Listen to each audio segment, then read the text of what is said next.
तबरानी मुअजम सगीर volume 1 page number 108 पर नकल है।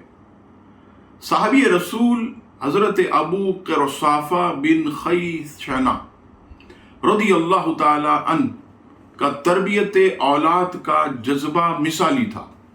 रूमी कुफ़ार ने उनके एक बेटे को गिरफ्तार करके कैदी बना लिया था। जब नमाज का वक्त होता, हजरत अबू क़ुरसाफ़ा रज़ी अल्लाह ताला अपने शहर अस्क़लान यानी मुल्क शाम के क़लअे की 4 दीवारी पर चढ़ते और बुलंद आवाज से पुकार कर कहते, ए मेरे प्यारे बेटे, नमाज का वक्त हो गया, नमाज का वक्त आ गया।